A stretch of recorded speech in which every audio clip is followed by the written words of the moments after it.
Assalamualaikum warahmatullahi wabarakatuh. My name is Revi Mariska from class 2B. And on this occasion, I will try to present a research presentation to fulfill assignment in the course of speaking for academic purpose from the journal with the title The Impact of COVID-19 Pandemic on International Higher Education and Student Mobility, Student Perspective from Mainland China and Hong Kong. Next is, as we can see here, the source, and for the next, I will try to explain the impact of COVID-19 pandemic, international higher education, and student mobility. Okay, for the explanation, yes, the COVID-19 pandemic has dramatically affected the development of higher education in various aspects, including the shift from face-to-face teaching to online teaching and learning, cancellation of physical events and activities, and the establishment of a new normal in higher education. The COVID-19 pandemic has posed many challenges to higher education in terms of teaching, learning, and research collaboration and institutional governance. Moreover, this pandemic provides an excellent opportunity for various stakeholders to rethink and even redesign higher education with effective risk management plans to increase the sustainability and resilience of the sector in the future. This crisis is forcing higher education stakeholders to reconsider the role of information and communication technology, in particular reviewing the effectiveness of online learning in higher education.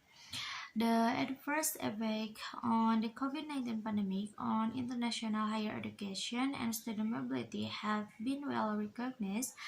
However, some scholars still hold an optimistic view that the international student mobility will remain strong after the pandemic. In addition, the previous effort of globalization and internationalization of higher education in each country have laid a solid basis for student mobility, including the compatible education system, integrated credit transfer system, and stimulating policies for student exchange. And for the next is the introduction. But before we gonna talk about this, I will lead all of you to know why they have the goals or the purpose like that, or why they want to investigate the research about this. The COVID-19 pandemic has also changed the weight of every factor that affects students and their families in the country decision and choice to study abroad, in particular the pandemic, and has priorities health, security, and safety in their decision making. And in addition to the health and safety issues of international students canceling plans to study abroad during the pandemic, the adverse policies that have been implemented by several popular destination countries have hampered the mobility of international students. Most of the literature, the analysis, the process is affected by push-pull. Generally, push factors are related to some negative aspect of the home countries that force the student to leave the study abroad.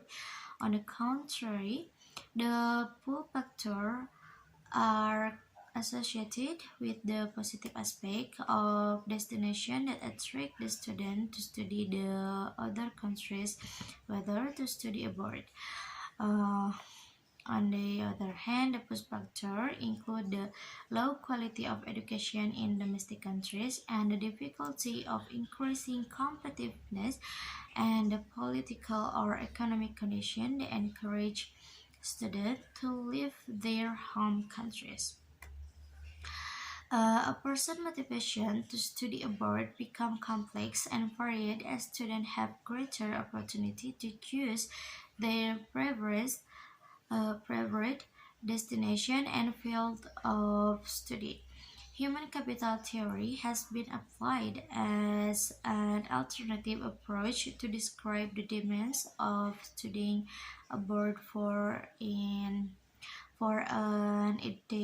in-depth understanding of the factor influencing study abroad and decision-making processes.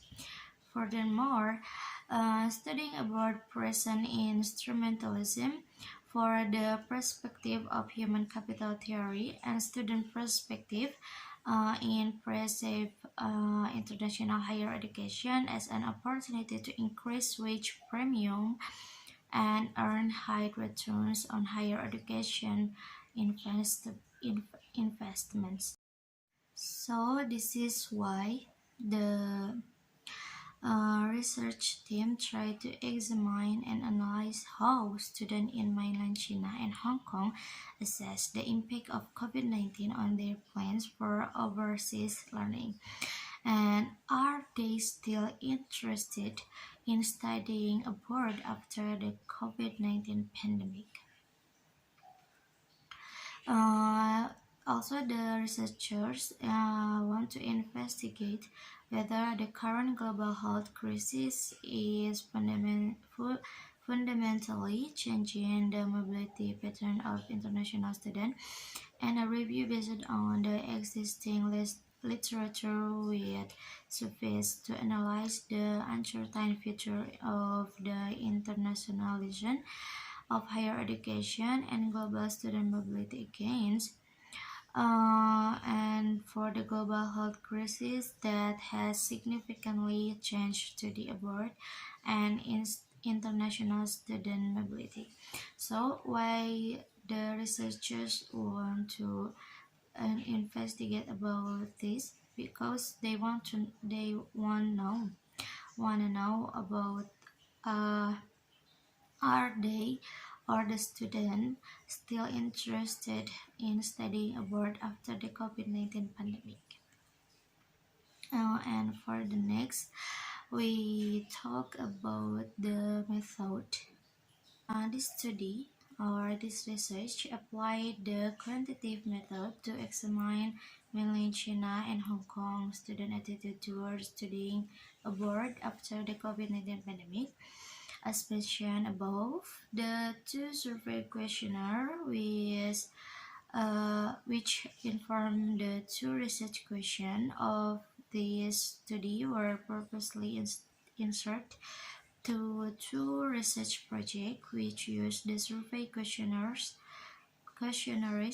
as data collection instrument, and the survey participants were college and university students in mainland China and Hong Kong.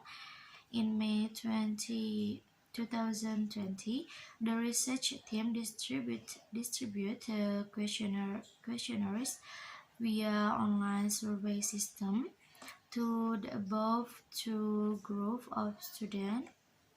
And for the mainland China study, research team adopted the random sampling method to assess university students.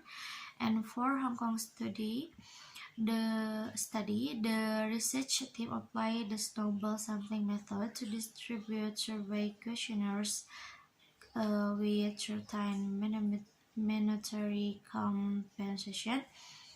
And after a week, the research team successfully collected 2,793 um, valid responses from the online survey system, amongst all respondents were from mainland China and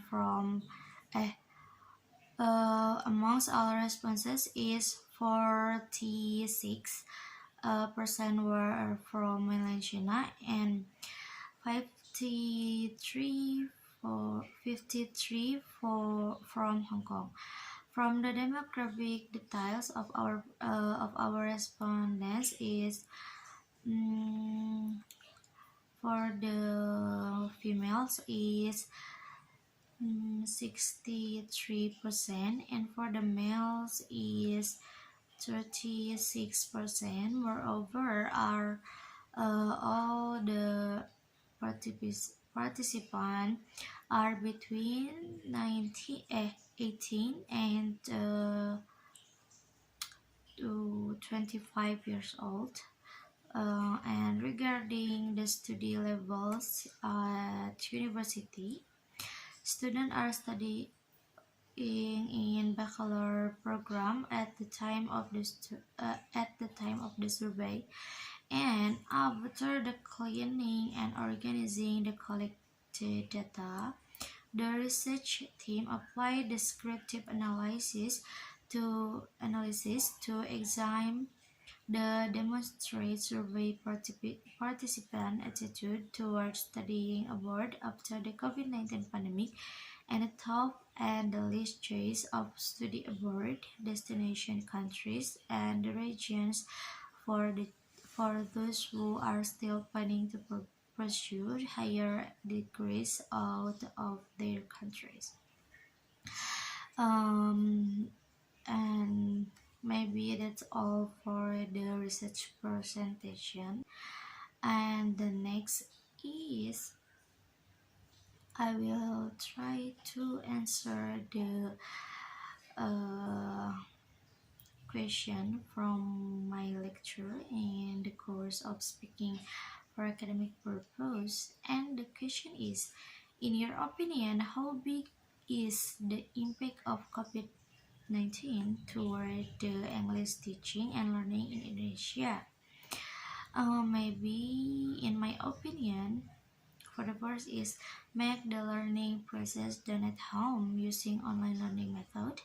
And what's role be a teaching and learning process using social interaction directly change to internet interaction.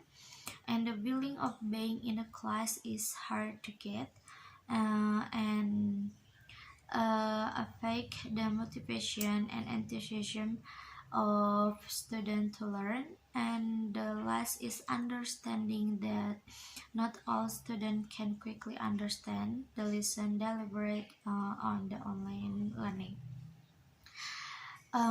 Maybe that's all for me.